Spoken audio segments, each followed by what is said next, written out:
Welcome everyone to what should be a fantastic evening here with Chef Gérard. You just read his curriculum vitae. You can see his incredible background. We're so honored during this time of social distancing to have the opportunity to bring such a special guest into your home or wherever you're watching, Cooking with Chef Gérard. Bonjour, Chef. Good morning. Thank you so much for allowing us to come into your spectacular home here in Frederick, Maryland. Before we get started with you cooking these two incredible dishes, would you mind giving us a background on your experiences in the culinary arts? My name is Gerard Pangaud. I was born and raised just outside of Paris in a town called Rueil-Malmaison. And both my parents were very good cooks. They were hairdressers by profession, but one of their hobby was good food and good wine. So I was exposed to great food at a young age. I used to go to the farmer's market with my mom, and I was helping her on the corner of the table. And as I grew up, I did more and more, till I decided that it should be my profession. So I went to a culinary school, and then I went to work for prestigious chefs like Roger Verger, the brothers Troisgros, and I did all my training like that. And I became a chef myself. And I opened a restaurant in Paris, and where I got 2 Michelin stars. In fact, I was the youngest ever to have 2 Michelin stars. I was 28 at that time. Go ahead and real quick, some of the viewers might not know what an honor that actually is. Describe and just tell what that actually means. It's given by Michelin, the tires, and originally the guide was created for people at the beginning of the 20th century. It was the beginning of cars, so people had a hard time to find tires. So the guide was originally to find garage where they could buy tires. And then they started to put few hotels and restaurants. And then they started to rate restaurants by the quality of their food. So the stars were, the restaurant which get stars were very high quality. And 1 star, you have quite a lot. 2 stars, you don't have that many, and 3 stars, you have only a handful. And for instance, in the DC area, you just have the Inn at Little Washington with 3 stars. Well, one of the things I know that you are a master of is with ingredients and regional specialties. Now, we're going to talk a lot about what we're going to be cooking, these 2 dishes, but talk to us about the first dish we're going to make today. The first dish is going to be a soup. And it's the season of the butternut squash. And if I can give an advice to people, is to cook seasonal things. And I remember I had a heated confrontation with a customer in my restaurant because I didn't have tomato salad in January. And I was trying to tell him that I was serving tomato salad only during the season. So this is a pretty interesting soup. When I have the conception of a dish, I try to use the 4 major tastes, and which are saltness, acidity, bitterness, and sweetness. And in this dish, you have all of them. And bitterness of the celery root, the sweetness and acidity of the apples, the starchiness of the butternut squash, the saltness of the stock. So you are going to get a very elegant but powerful dish, because each of the tastes happen at different part of your mouth. You start with the acidity at the end of your tongue, and you finish with your throat. When something is bitter, you feel it along your throat. So I wanted, because my hope is when I make a demonstration, is people are able to make it at home after, or they want to make it at home. And if I make things which are too complicated, they don't. So I make some very simple recipes. And when people ask me what is the best way to cook, what is the most important things to cook, And I always tell them the most important thing is cooking is the quality of the ingredients. And you will never get a very good result if you don't buy a very good ingredients. I'm lucky in Frederick we have a lot of farm around, so we can get some very good product. So you need the butternut. I already prepared some. Here I peel one, and I'm going to cut, and because we blend the soup, we don't need to cut perfectly, but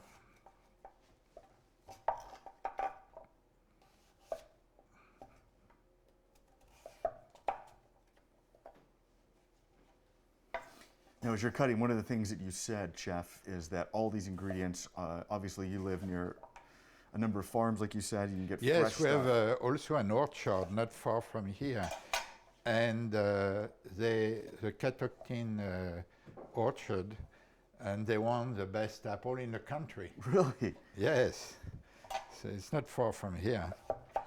But as you stated before we got started, all of the ingredients are things people can find at their local Wegmans, Yes. their local Kroger, their local Yes, Publix, for instance, Giant. even people are less familiar with celery root. I found it at Wegman. So celery root, it's very common in France. And if you go to a bistro in Paris, you will find what they call celery remoulade, which basically it's shredded celery root with mayonnaise and capers. So you see a lot of winter vegetables are very dark outside, even black. I can take the example of the black radish also, or salsify. They are black, but when you peel them, they're white. In fact, spring and winter are the season when you have most vegetable. In winter, you have a lot of fruit vegetables. In summer, you have almost no vegetable. You have only fruit. So, same thing.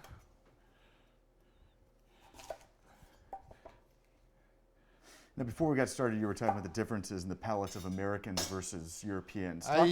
For instance, I always say the biggest difference I saw, it's when you're in France, my mother was a very good example. She will go to the market and she will buy the best ingredients. And then she will come home and she will decide what she cooks. Here, Americans are a little bit obsessed with cookbooks. So they open a cookbook, they see a recipe, they say, I'm going to do this. And then they go to the store, and even the product is, let's say, average. They still buy it because they saw the recipe on the book. So my advice is go to see what the products are available, and then decide what you're going to do with it. And I think when you want to improve in technique, it's like everything else. You don't learn cooking by learning recipes. You improve in cooking by learning techniques, and then you apply it to the recipes. Always wash fruit and vegetable, especially those days. But even since I cook, in fact, one day I had one of my pastry guy, and I look at him and I said, he was doing something with strawberries, and I said, you didn't wash the strawberries? And he said, he looks at me and said, but you didn't tell me, chef. So, as stated, everyone at home, make sure you wash those vegetables and those fruits before you consume. It's unwritten rule. You see, it's most of the recipes, they don't tell you each time to wash fruit and vegetable. You don't need to wash if you peel, but I think for the apple, in this case, I prefer to keep the apple with the skin. So I'm going to put all of this in a pot.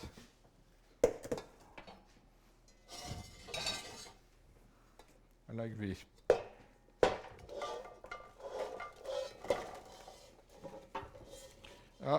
Hopefully it's not enough, so I need a bigger pot.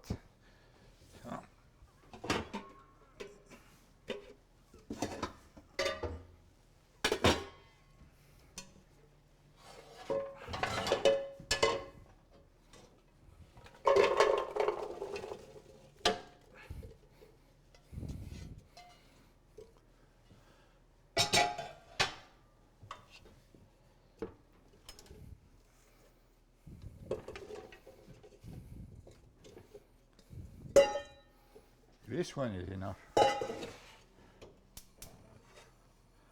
going to put some chicken stock.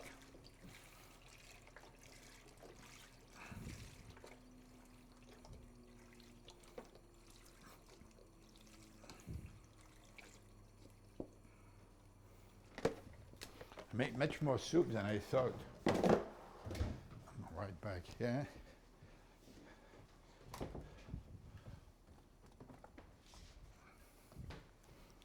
So when I put a time for cooking, it's the time after the boiling point. When I say you cook something for 20 minutes, it's not the time is going to stay in the pot, it's the time is going to cook after the boiling point. So I'm going to put a little salt here.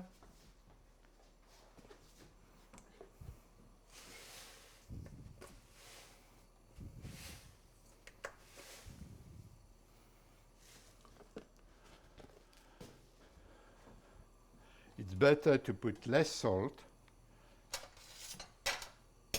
and add some more after.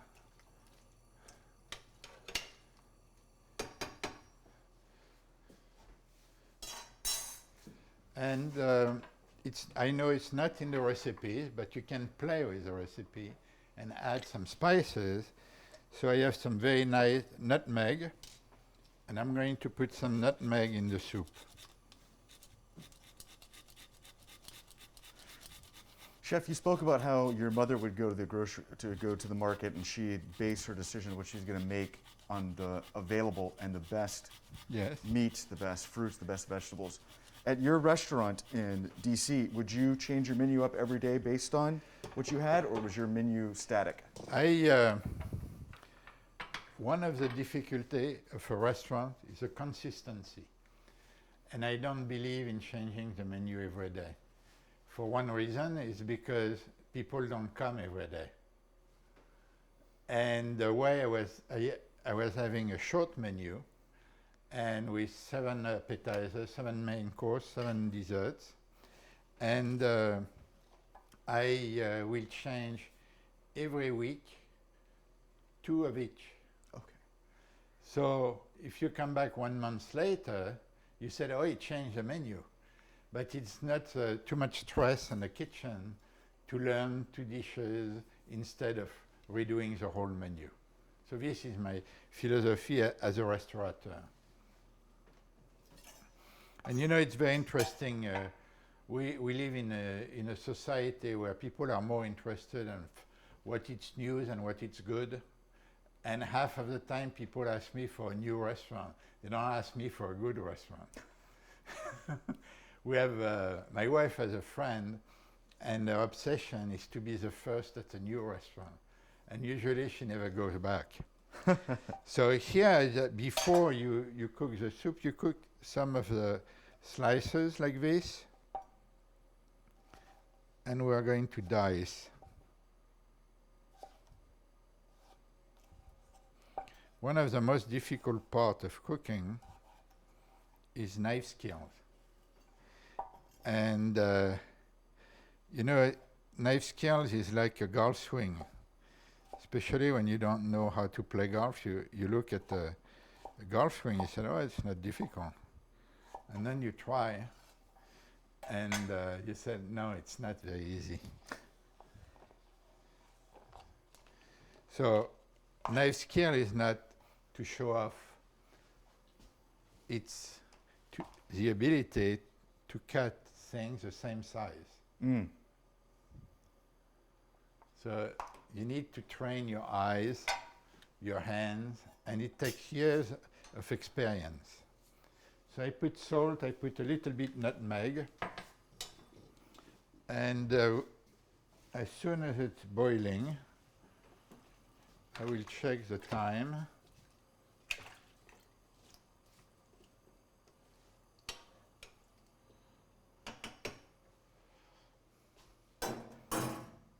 So a lot of time in, I love soups in the winter, and I even like in the summer cold soup, and I make quite a lot and then I freeze them. So I don't need to make the soup all the time, each time. So,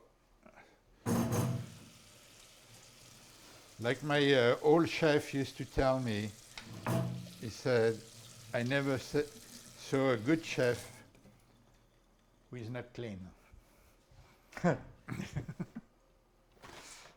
And now one of the things that I want all of our viewers at home to know, you do a lot of these type of cooking exposés for people. Unfortunately, during this time of social distancing, you probably haven't had the opportunity to cook for people as much. No, but I enjoy do private dinners, and but it's I am really at the end of it.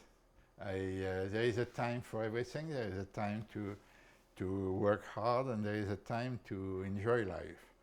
I don't know when I'm going to be able to travel, because it's something I really love, and at least part of the travel I want to do is to go out west to visit the national parks, which I never did, and this will be possible. But going to the country I was born, it's not going to be as easy.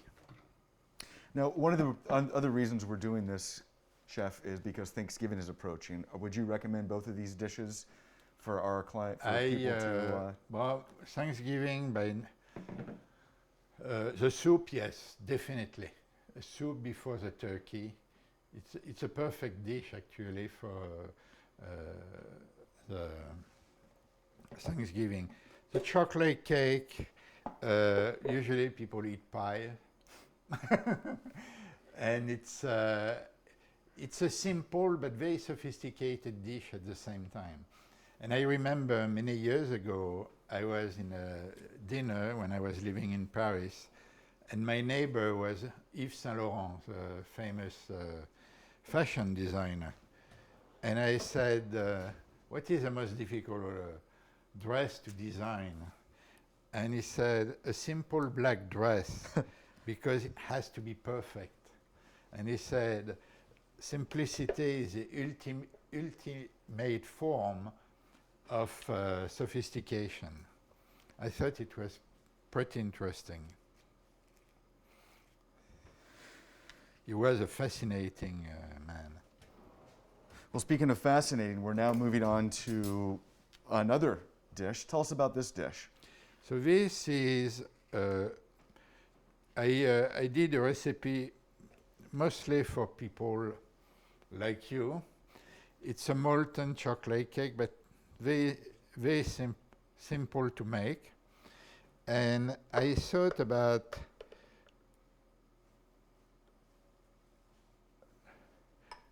this sauce because it's the same thing. You need to bring some acidity with a chocolate. A chocolate, especially a cake, if it's too strong, too starchy, is not very enjoyable. You bring a little bit acidity, like in a chocolate truffle. If you add a little bit raspberry, passion fruit, and so here I have the bananas, the avocado. I put lemon juice and orange juice, and I'm going to put a little bit sugar in it. I know Americans love their sugar.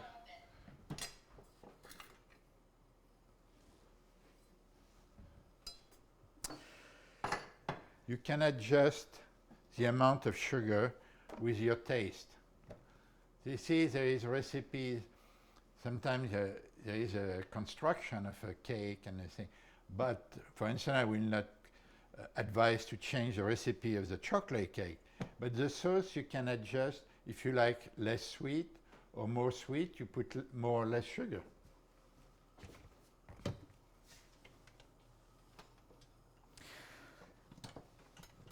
You just said something about Americans' love of sugar. Was that Yes. something that was difficult to get used to when you came from France? Yeah, a lot of things are too sweet for me. And just the statistics, they are going to be very interesting. Americans are consuming 5 times more sugar than French. And the problem of weight, sugar is what's fixing the fat in your body. Oh, yeah. So when you want to lose weight, you don't eat sweet and you don't eat carb and you lose weight.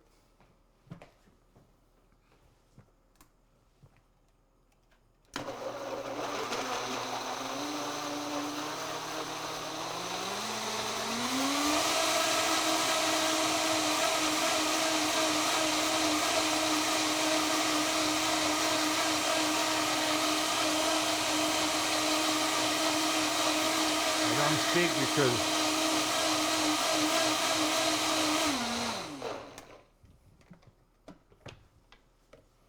so I did that in purpose.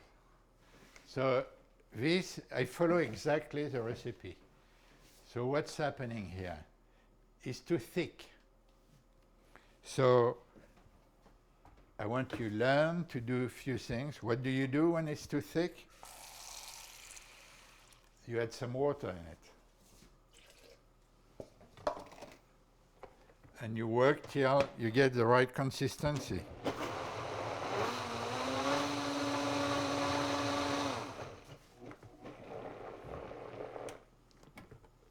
It's better, but still a little bit too thick.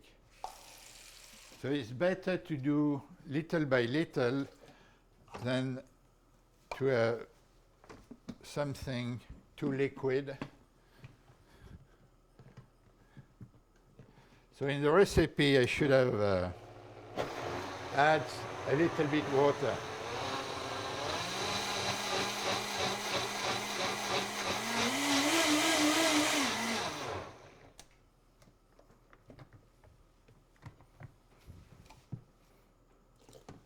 Sorry, a little bit more.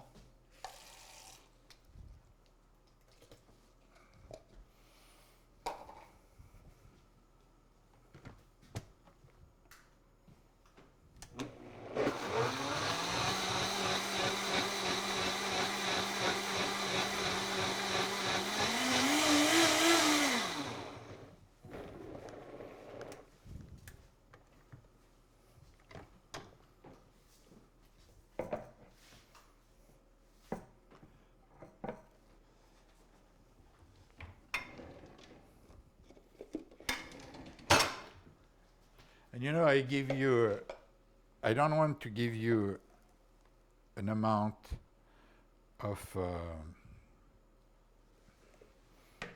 water, because when I say 1.5 bananas, if you go to a store, you're going to see that the size of bananas is different.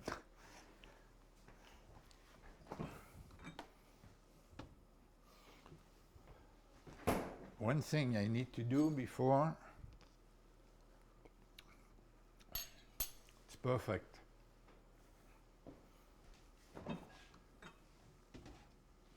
Everyone at home will just have to take your word for that. I'm sure it is. Tell us, when you do some of these presentations, you'll offer tips on wine pairings. What would you offer? Oh no, the presentation, I would do what? Wine pairings. What would you recommend for the soup, Chef? The soup, I will avoid to have a wine too acidic. I will want to have a wine with a softness, and I will, if I will pick wine, I will pick a Chenin Blanc or a Viognier. Okay. Sauvignon Blanc is too acidic, and I think Chardonnay is too big for a soup. For the chocolate, there are some interesting wine, Italian wine, or French wine. There is a Cahors, a sweet Malbec. And it's a perfect match with chocolate. Or a Banyuls in the south of France. And they are a fortified wine like port, but they are not as sweet as port. So it's why it's a good match. And you have another match if you don't drink, like me, with chocolate, is coffee. Coffee is a match extremely well chocolate. In fact, you have a lot of recipe where they tell you to add a little bit coffee in the recipe, or if you have an espresso, for instance, in Paris, they give you a square of chocolate. Okay, so the sauce for the chocolate cake is done. The soup, hopefully, is going to boil very soon. And in the meantime, we are going to do the chocolate cake.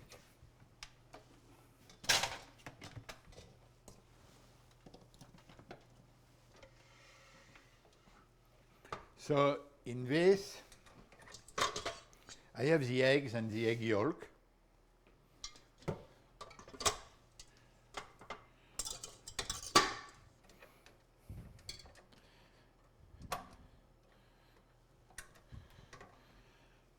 I have all my equipment in red. I just miss the Ferrari, the red Ferrari, but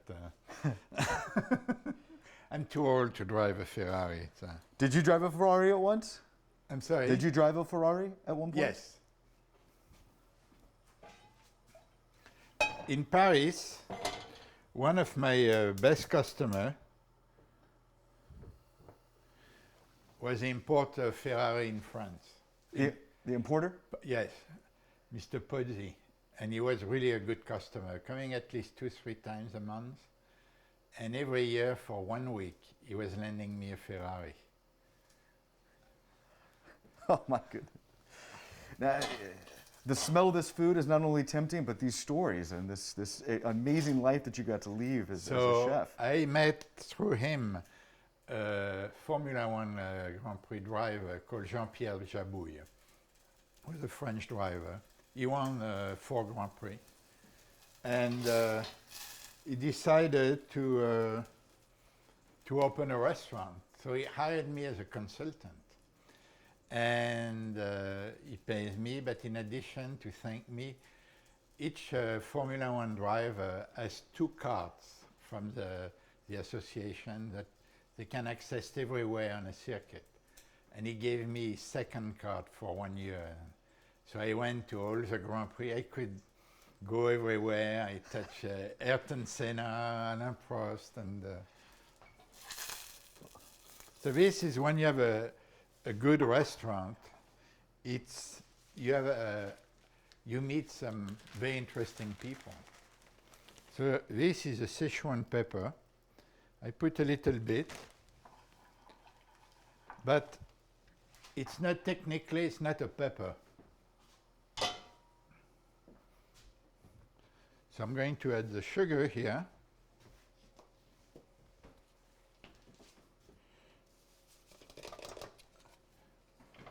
And I'm going to mix.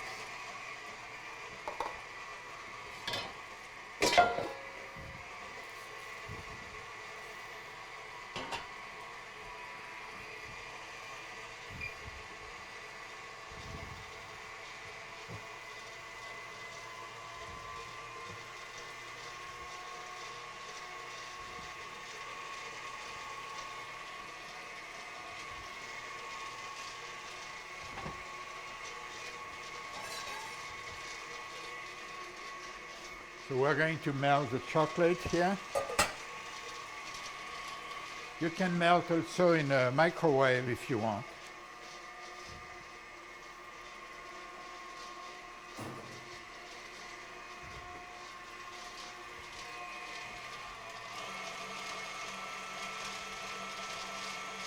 So I'm going to whip the egg and the sugar till they turn a little white.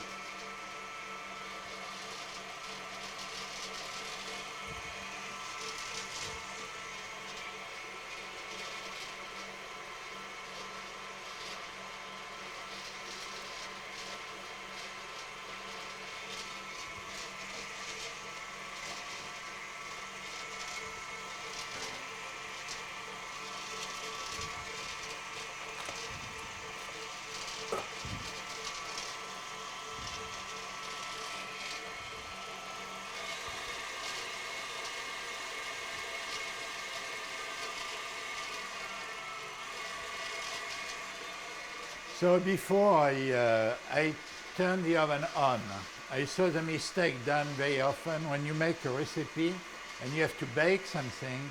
It's very good that you turn the oven at the beginning.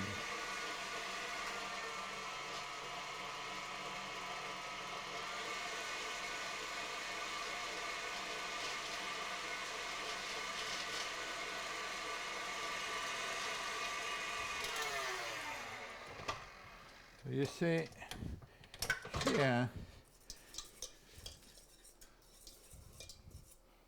Oh, amazing consistency. So you said something interesting about how you got to meet some just absolutely fabulous people and world travelers.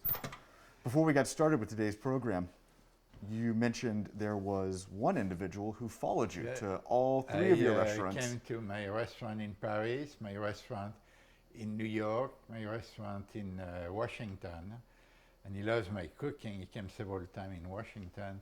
Is Mick Jagger. And he eats a tasting menu, full portion.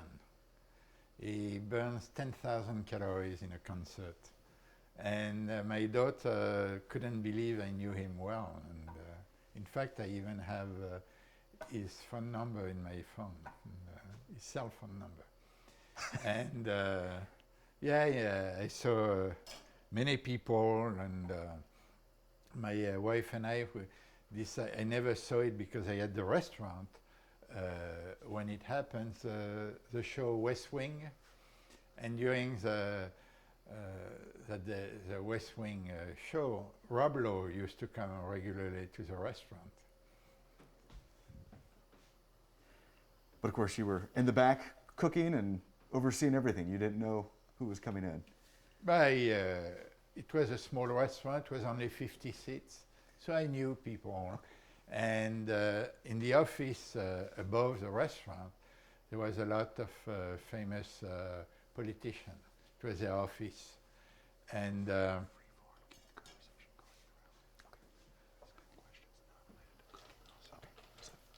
was the office of Bob Dole, George Mitchell.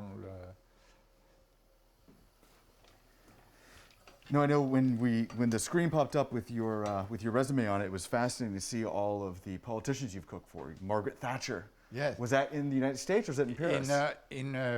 In Paris. François Mitterand was elected in 1981, President of France, and he was basically elected because of the young people. So in 1982, it was the turn of France to organize a G7, and it was organized in the Château de Versailles, and President Mitterrand, instead to choose a chef like Paul Bocuse or some others, decided to ask for a younger chef. It was me. I was 30 years old, and I cooked for 3 days, small meal, because the way it was, we were cooking for 7 presidents, 7 for state, Secretary of State and Secretary of Treasury, but the last dinner was for 240 people in the Hall of Mirrors in the Château de Versailles. So I met President Reagan, I met Margaret, Thatcher, and much meat. It was the days where the securities were much easier than now. Well, you mentioned that, how back in the Clinton administration prior to 9/11, that President Clinton would just... When he would come to the restaurant, he would basically 2 guys at the door of the kitchen and 2 guys in front of the restaurant, 2 Secret Service eating at a table next to him. And basically that was it. And the biggest security they had, they were telling me, because I said, why don't you call me earlier? I said, no, the biggest security is to call you as late as we can. So nobody knows that we're coming to your restaurant. Precisely. Yes. Now, when did your restaurant, did you close it? Did you sell it? Or? It's a sad thing. I opened this restaurant in '93 with my former wife. And during the 15 years, we divorced. Mm. And at the end, it was very difficult to work together. I'm not going to go into detail, I understand. but you probably understand. I understand. I understand. Tell us what you're doing right now. Now I melt chocolate. You know, chocolate doesn't, it's not good if you heat too much. So you need to, when the chocolate is melted, it needs to be very shiny like that. If it starts to granulate and not being shiny, it means that it was too hot.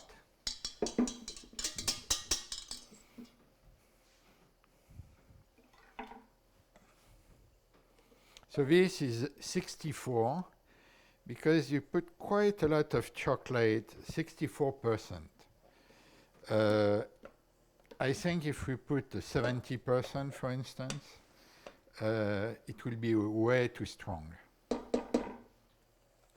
So in the recipe, I said use Valrhona chocolate. It's probably one of the best, it's probably the best chocolate you can buy here. And the reason is Valrhona is treating chocolate the way people are doing wines. It means they have plantation,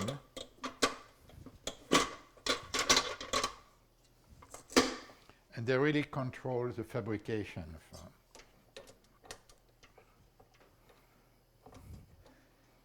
You said earlier that a lot of people want to go to the newest restaurant. They try it once and then they abandon it, they don't go back.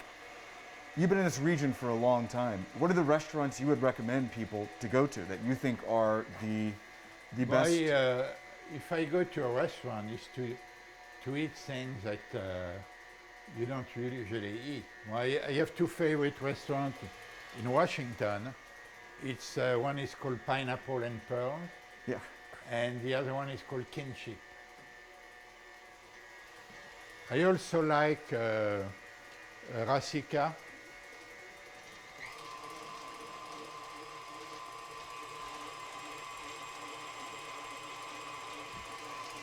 When you aren't cooking, what are some of your favorite avocations? What are the things you do with your wife? But my wife is still working, so I add the butter now.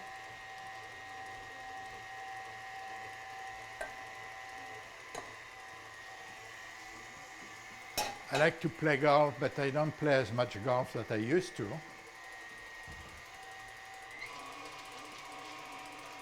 And so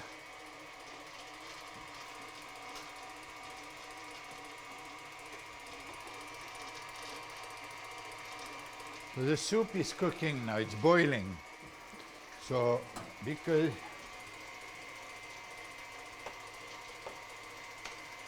Yeah, and for those at home, unfortunately, you can't smell how just absolutely wonderful it smells in the kitchen right now. So, you know, I'm going to tell you something.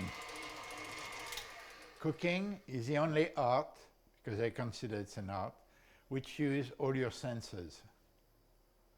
You don't taste cooking, you don't taste music.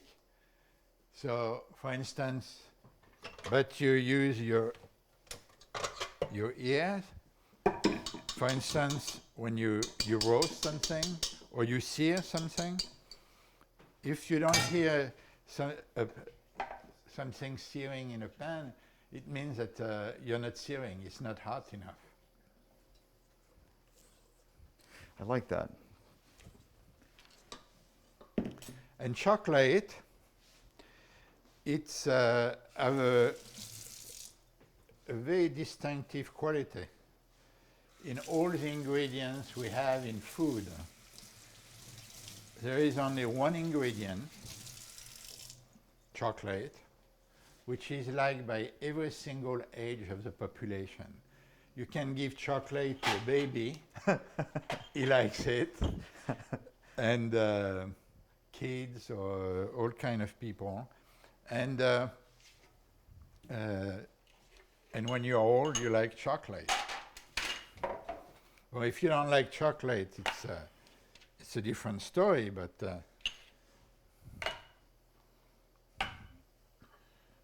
so here, for safety for you, at home, I cut a paper to put at the bottom of the ramekin. So it's going to prevent, and I'm going to butter also. Normally you don't even need to butter. But I always try to be safe. So here I'm going to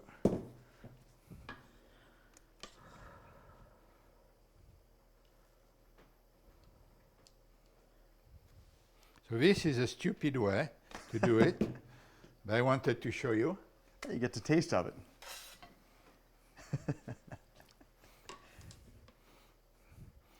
And we're going to try to use a smart way now. There we are. I like to show mistakes sometimes. It's very informative for people. Speaking of mistakes, I noticed that you do such an amazing job of cleaning your cutting board. Do you recommend a wood cutting board? Yes. Okay. And why is that? Because it's the wood is much softer than plastic, and it's better for the knives. And also it's more beautiful.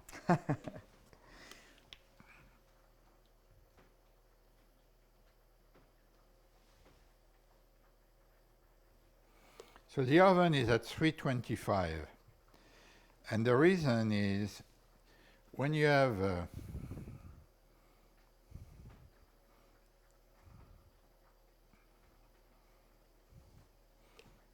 eggs in a preparation, or you have a lot of eggs, like if you do a quiche with custard, if you bake at an oven which is too hot, what's going to happen?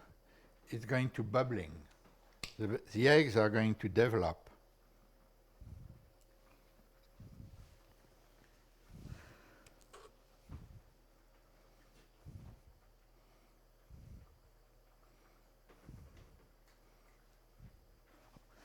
So tell me, you mentioned those restaurants in DC. What is your favorite dish to cook? If you were handcuffed and told you only get to cook one dish, what would that be? It's a lobster with sauterne, ginger, and lime sauce. You remember when I talked about the four tastes in a dish? Yes. Well, you have the sweetness of the sauterne, the saltness of the lobster, the acidity of the lime, and the bitterness of the ginger. And this is a dish I created when you were asking me about the Versailles, the G7, I created for the last dinner. So that was just spontaneous? No, I work on it. Okay. And it was, during my career, my signature dish. Have you ever had a moment where you didn't have the opportunity to prepare for a big meal or a big guest, and you had to, on the fly, look at your ingredients and decide, okay? I always found a way to do it. So here, I'm going to bake two cakes, and I'm going to give you a trick, an advice. I'm going to be very honest. I have a dinner on Saturday, and I'm going to serve this as dessert. I can prepare it, and I don't need to bake it now. So what I'm going to do, there is two solutions there. I can put in the refrigerator. In 2 days it will be fine. Or I can freeze it. And if you freeze it, you have two solutions after. You can take out of the freezer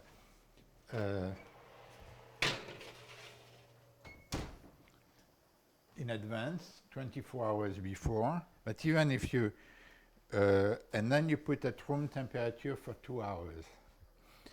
I'm putting my timer there. The reason I put the timer is sometimes you talk,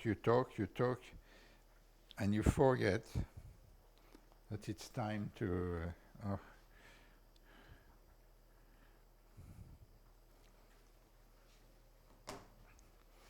So this I will put in my refrigerator, and so it's things you can do in advance.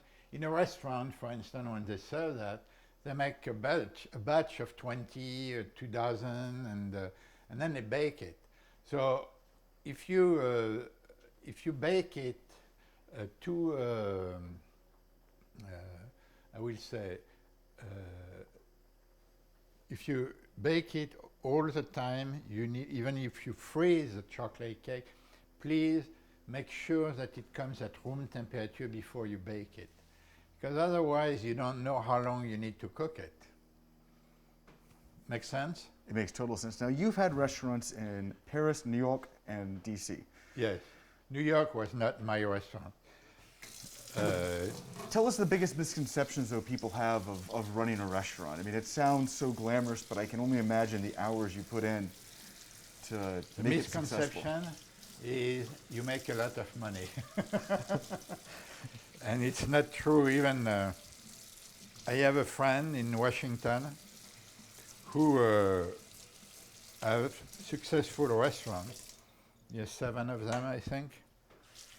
They are well known, but I'm not going to tell you who.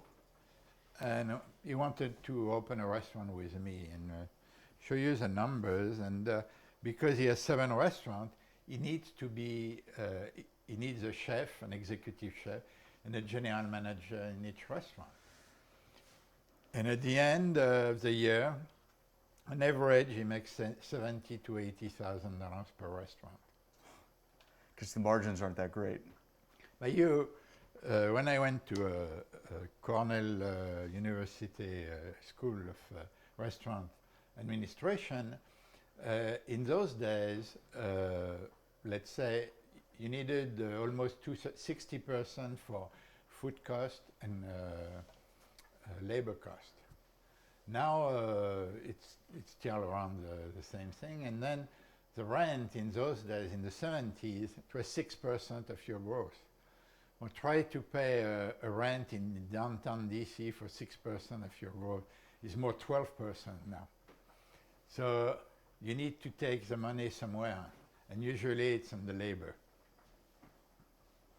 And even on the food, there are food which are disappearing from menus because they are too expensive.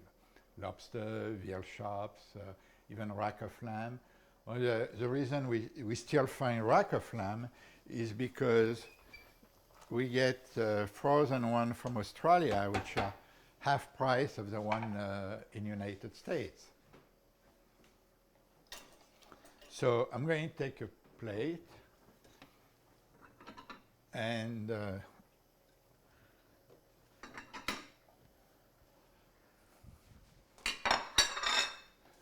one of the thing you for dessert, for instance, if you go to you look at restaurant, people don't eat the same way. You eat less and less desserts, so restaurant cannot afford to have pastry chef, and except few restaurants, you have the same boring dessert menu everywhere. Crème brûlée, whatever. Yeah. So not to be a curmudgeon, but it sounds like we're already past the golden age of restaurants in a lot of ways, just because of, like you said. It's changing. Yeah. It's changing because the way of life is changing. There was a time where people will go to work and man had a suit with a tie, a woman of a suit as well. And now if you go to downtown DC, except some high-end lawyer, nobody has a nice suit. And it's because it's more and more casual. And I was laughing when we moved here because I have a nice clothes. And this is another part of my upbringing.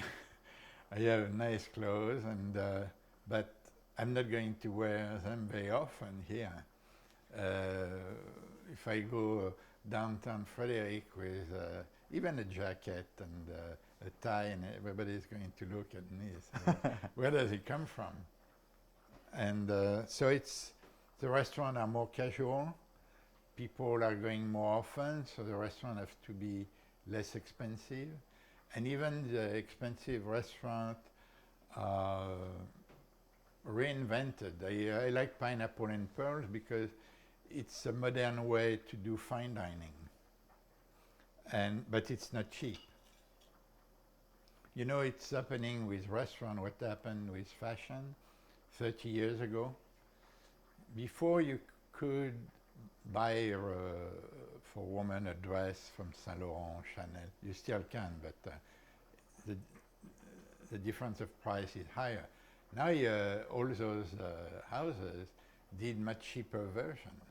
And you go to store, you buy Emporio Armani, and you can have Armani signature, and it's more casual and it's less expensive. And maybe once in a while you want to buy something a little bit different. The restaurant, we have few restaurants, special occasion, but most of the restaurants are pretty casual. But it's a way of life. It's not, it doesn't apply only about restaurants. It applies also to hotels. Definitely. You have a lot of what they call boutique hotels, which are cool hotels and everything. You still have some very high-end palace in London, in Paris, in New York, but it's not what a younger generation wants. It's very interesting to see the social. Okay. Well, again, we're so happy that you're coming into people's homes all across the country as you're showing us some of these amazing culinary skills that, well, in this time of social distancing, a lot of people haven't had the chance to even go out and eat. So what are some other dishes that you would recommend that people could easily make at home with just, some simple ingredients they pick up? Fish. Every week we have a Facebook page in our community called East Church, because it's the name of the community. And every week I put a recipe online. And I did one very interesting, very healthy. It's a sauté salmon, and the sauce is carrot juice and orange juice that you reduce, and you add a little bit olive oil, and that's it. So this is, what I was trying to say at the beginning is build your technique, and then you can come up with those kind of recipes. It's so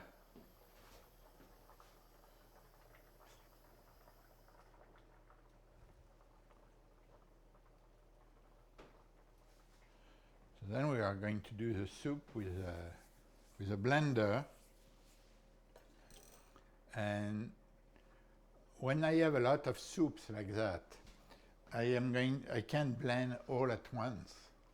So I need to blend, and then I'm going to put back everything together so the soup is the same, and I'm going to fix the seasoning if needed. I put salt at the beginning, probably need a little bit more, and put some fresh pepper. There is one thing which really bothers me when I go to restaurants in the US is when I'm served and I have a waiter coming 5 seconds later. I said, "Do you want fresh pepper?" And I said, "I don't know. I didn't taste the food yet." So I said, "I taste the food. If the chef didn't do his job, maybe I will need some pepper." I take it jokingly, and so spice to you is the spice of life, as I guess. I'm sorry, sir. Life is spices. Without that, it's pretty boring and bland, eh? So here we.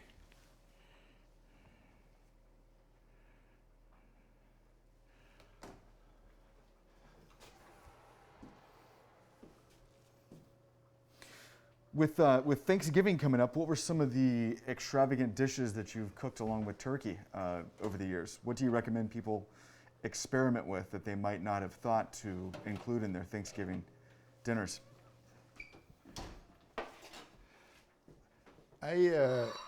Americans are usually pretty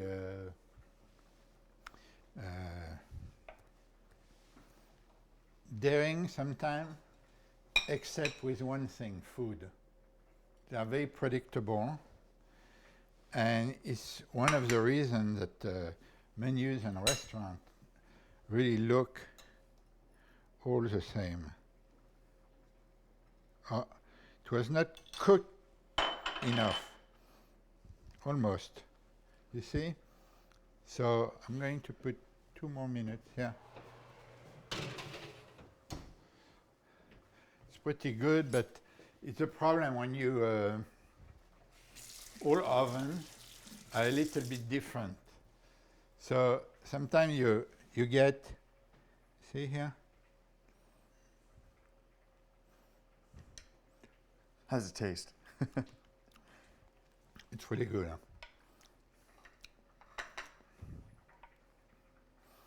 The way you want it, but it didn't. You need to. Maybe I need in this oven 12 minutes.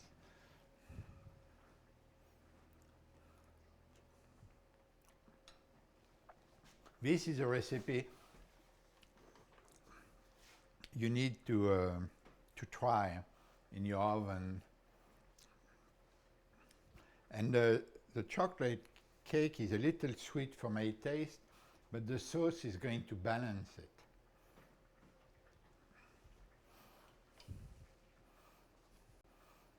So I think I need probably 2 more minutes there. Still good though.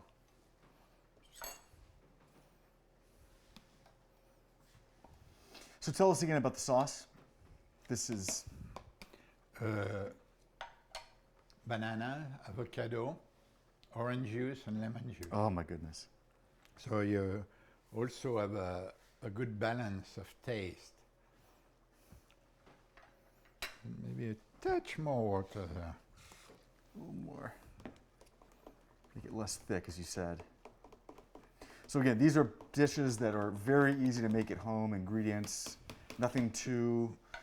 So let's make it easier. Put 12 minutes for the cooking of the chocolate cake, and I think it will be perfect. She is not quite cooked enough, but you don't want to cook it too much, because after you're losing the molten side of the cake. So in the meantime,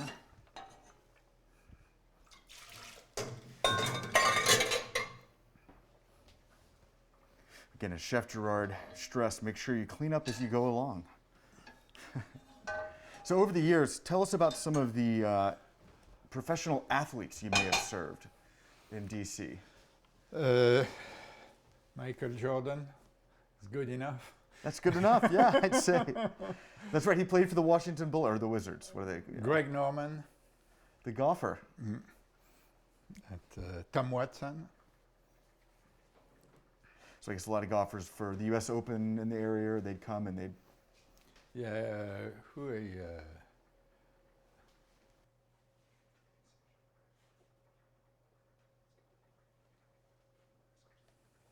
Chris Evert. That's Greg Norman's wife, that's right. She's very nice. They are all, you know, most of the top celebrities are very nice. Usually their entourage is not so nice. You gotta make sure the entourage goes to McDonald's. They shouldn't be allowed in your restaurant. The most gourmet I met, and you're going to be amazed by that. You remember the late Gregory Hines? Yes. He knew a lot about food. He was coming in my restaurant. I was serving Wilkenes. Have you ever served, speaking of celebrities of that nature, James Bond, of course, Sir Sean Connery just passed away. Did you ever serve any of your Bonds? No, I served him in Paris, and in the late 70s I went to Wimbledon, and I was sitting just next to him and his wife. So what brought you to the United States? A man called Joe Baum, and Joe Baum is probably the most famous restaurateur in this country. He died in 91, I think. It's one of the reasons I came to Washington. And he's a man who built the restaurant Four Seasons in New York. Oh, wow. He's a man who built Windows on the World, which sadly doesn't exist anymore.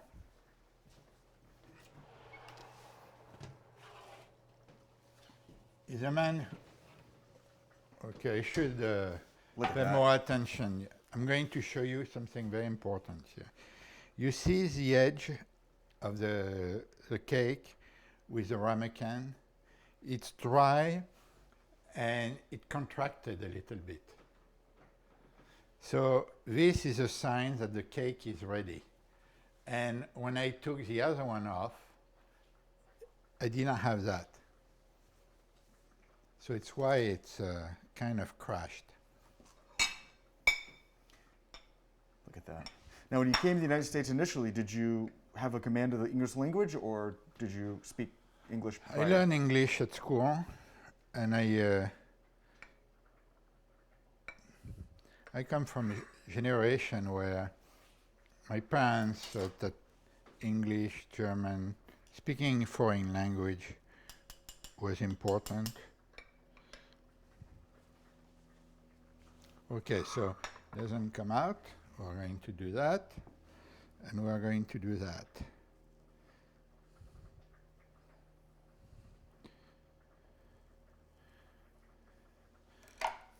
That looks extraordinary.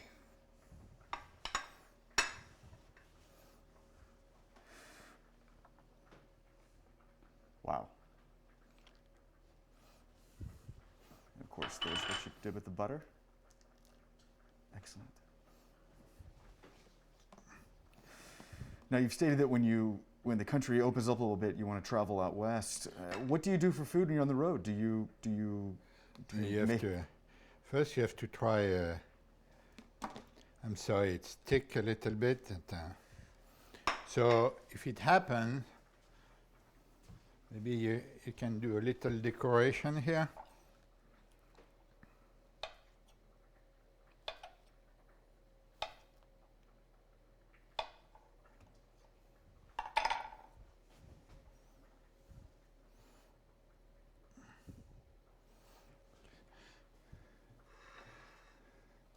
I don't know what happened here, but I didn't do this recipe for a while. So I'm going to say something about this. Doesn't look exactly perfect, but I prefer sometimes to have the cake which breaks a little bit, so it's very soft and very good, than to have the cake which unmolds very easily and it's overcooked. So here, you see it's still, yes, this is perfect there.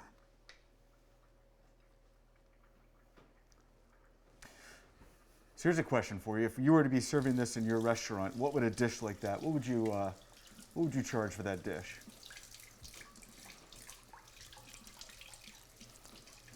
Depends. Between $9 and $11. Okay. I'm sorry, I should have.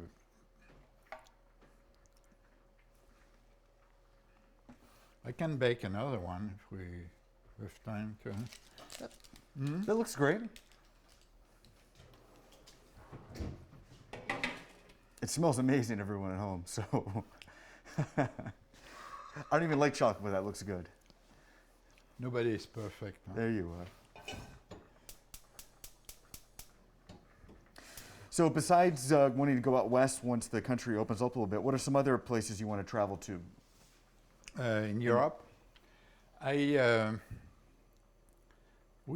list is restricted now because from let's say 5 or 10 years ago, because some countries are not very safe. I'm not sure I want to go back to Egypt. I'm not sure I want to go to Turkey at the moment. The only country, we went to South Africa last year. It was a beautiful trip.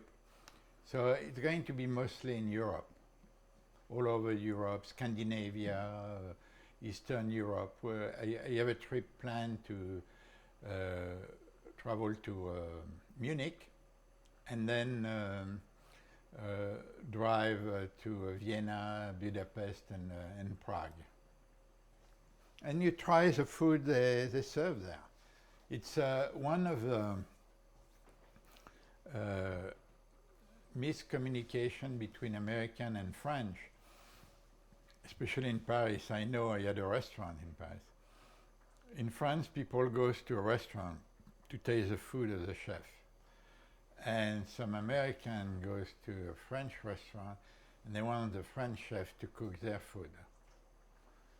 And it doesn't work that way.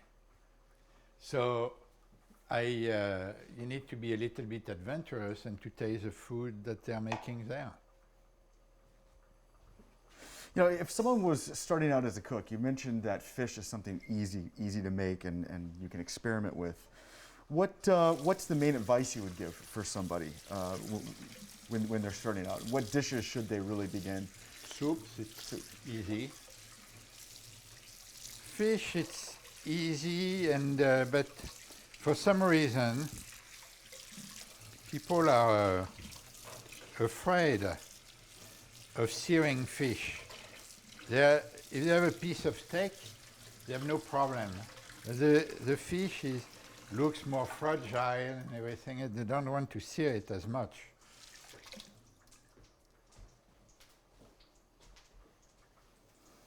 Okay, so here I put some butter.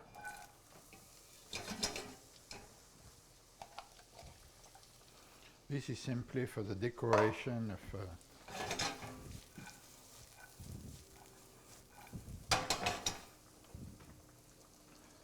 Now, you, of course, are renowned for your knowledge of ingredients. How did you accumulate all that knowledge? Are you constantly reading, or is this just... Starting at 4 years old, going to the market with a mother who explained me why she was buying that. It's a good reason. That's a great reason. I think it's you know, food is, in Italy, in France, it's part of our education. Kids, they know quite a lot about food because their parents cook at home. They don't go to buy a burger or pizza. They cook for them. And at school, they have normal food. They sit down at the table and they eat good food. They don't get a piece of pizza. And this is a big difference.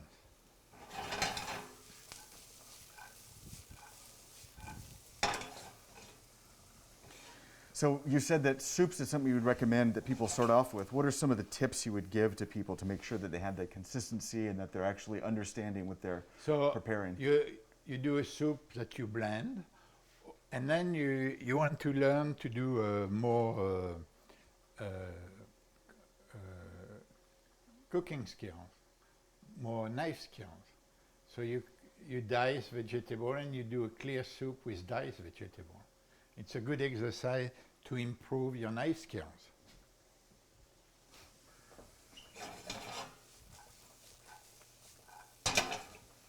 So when it's small, something is small, you have to be very careful with salt.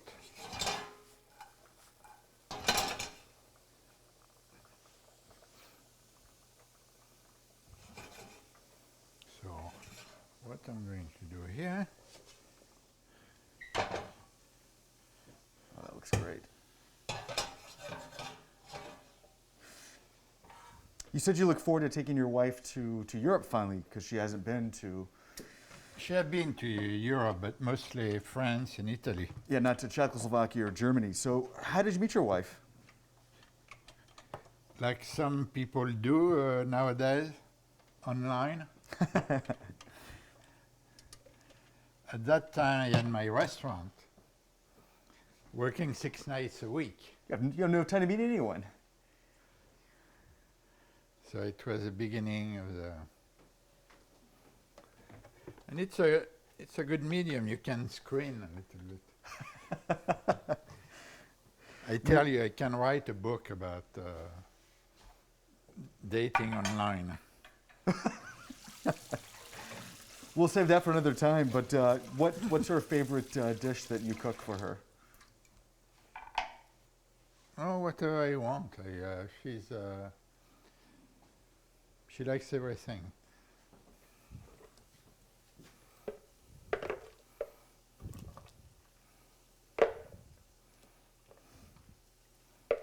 That soup looks incredible. So tell us what you're doing right now.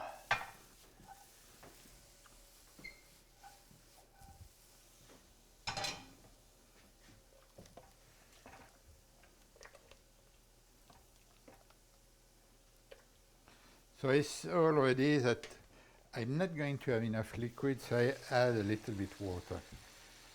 We don't need to add more stock. It's already quite a lot. You said when you were 4, that's when you were first introduced to a lot of these spices and stuff. What's the newest spice you've learned recently? Is there Spice? a new spice? You see, these some people do with restaurant. I was very interested in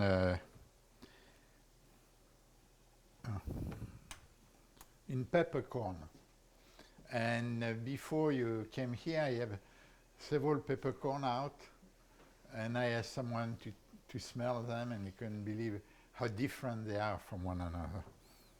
Diversity, I like it.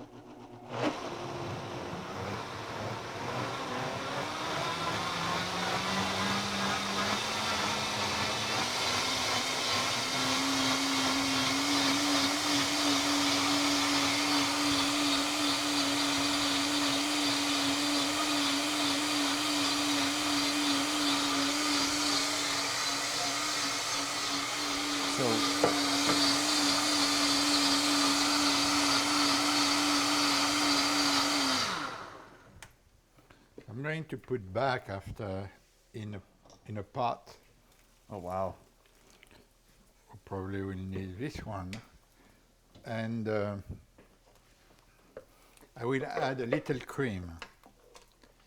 And the cream is not to make things thicker, heavier.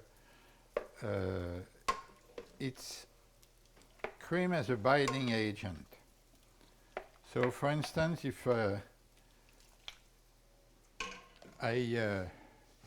sometimes I taste a soup and it's a little bit grainy when you taste. And if you add cream, it takes the graininess out.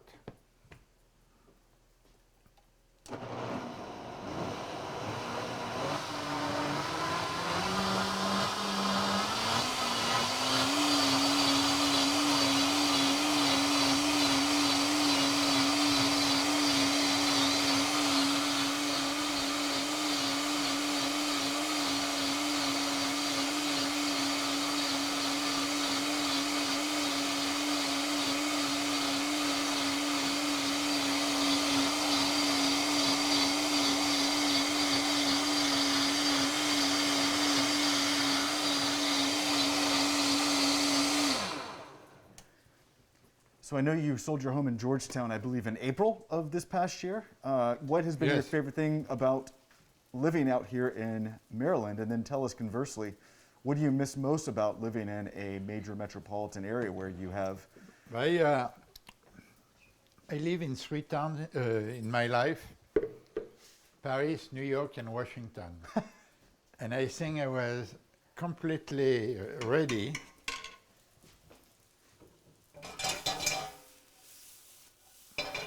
To live in a smaller town. Can you understand that? I can totally understand, yes. And also I want to be, I am very French for that. I want to be able to function, the worst case scenario, without a car. I want to be able to go to stores without taking my car.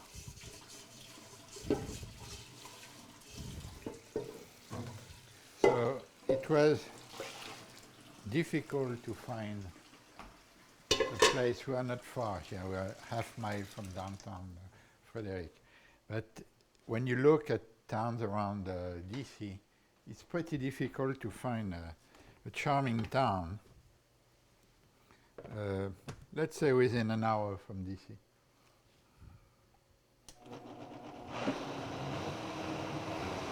So tell us about how long you need to blend to get these. Oh, yeah.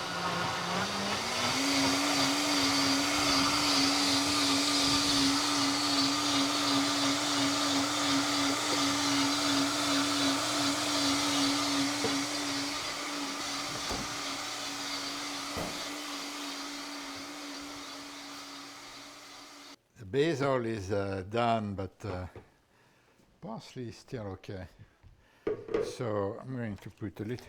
So you see, people are afraid of cream, and they should be more afraid of sugar than cream. But so to give you an idea, you have a big pot of soup, and I just put 1 cup of cream. Love it. It's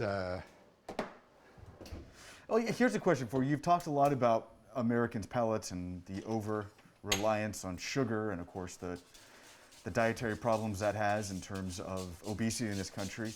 What would you recommend that people use instead of sugar when they cook? natural sugar.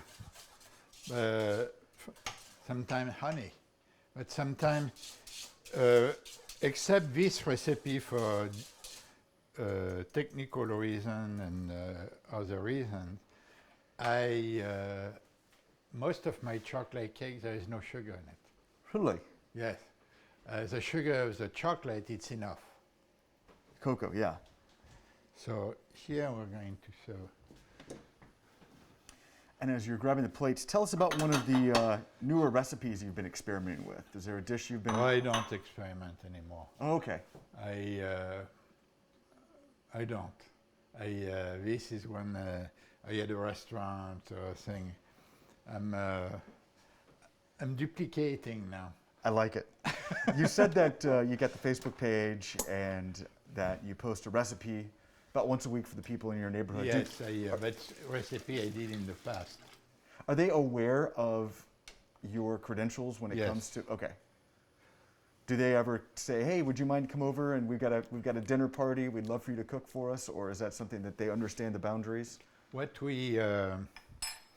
I'm doing now, because I love cooking for friends, and with the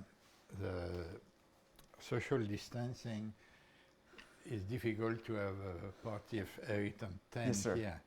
So we started last month, and we have another dinner Saturday night. We invite our neighbors, one couple a month, and we stretch the table as much as we can, and to observe the social distancing. So that's why this table is stretched at the moment. You know, speaking of this time of social distancing, it's a great opportunity for everybody watching. You can go and you can create a date at home. So what would you recommend? Is there something that you've cooked with your wife? Is there something that you'd recommend? There is a thing I really like myself. There is a lot of things, but short ribs. Short ribs? With mashed potatoes. Oh, nice. That does sound good. So this is a texture. The soup is perfect here. In fact, it looks better than the chocolate cake. I like to make fun of myself. Hey, it's okay to be self-deprecating. And if you notice, I use only white plates. the decoration of a plate is a food. And sometimes you have plates with a lot of decoration and you don't see the food. Especially in the old times, they had a lot of decoration. So here it's... Yeah, don't be ornate or ostentatious. The food's supposed to be ostentatious or ornate.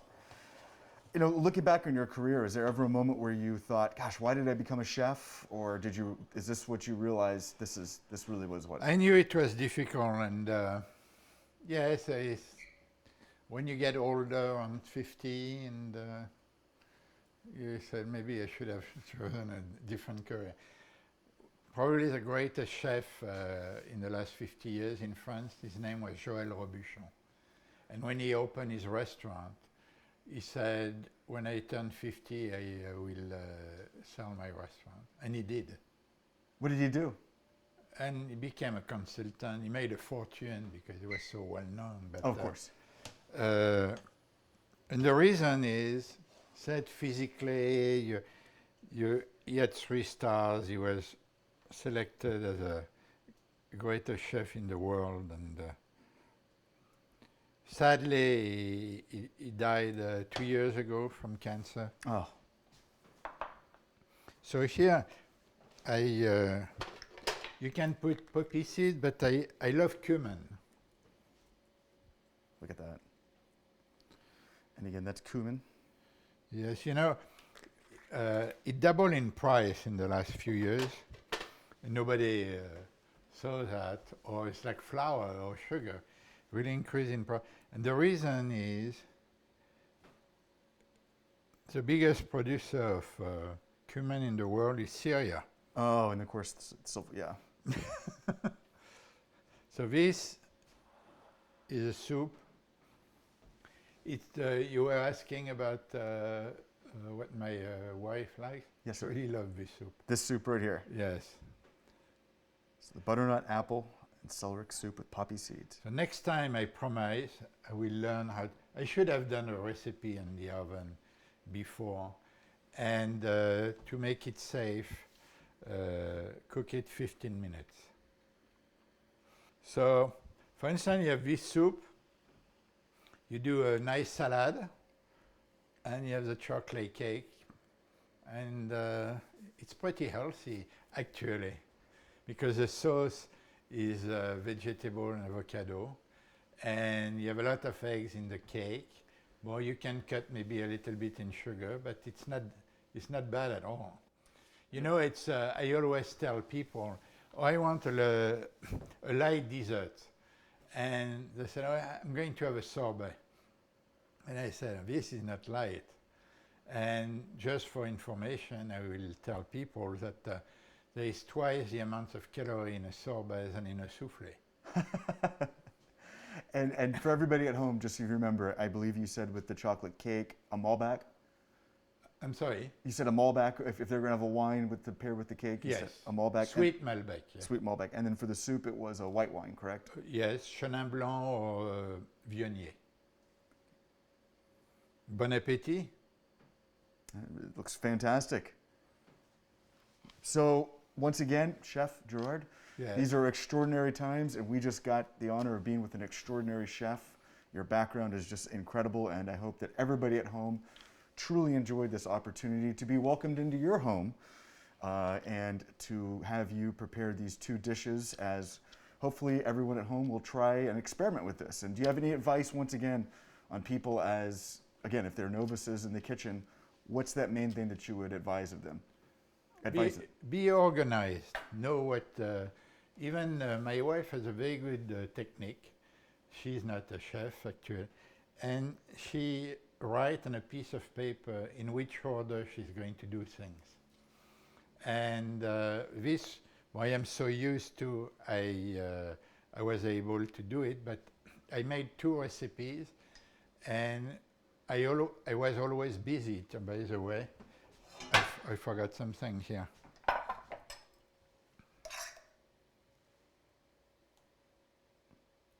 There it is. So I cooked the soup, and during the time I was cooking the soup, I made the chocolate cake. So this is a good way to save time. I think it's one of the biggest problems of amateur cooks. They lose a lot of time. They have a tendency to do the soup, and then when the soup is done, they start the chocolate cake. Do it all at the same time. I like that. Yes. And make sure you clean as you go. So, excellent. Well, Chef Gerard, we can find you on Facebook. You're very accessible there, and you can share ingredients. Once again, we've had the honor of coming into your home, and I know a lot of the viewers are going to want to try and make these dishes at home. So, thank you so much.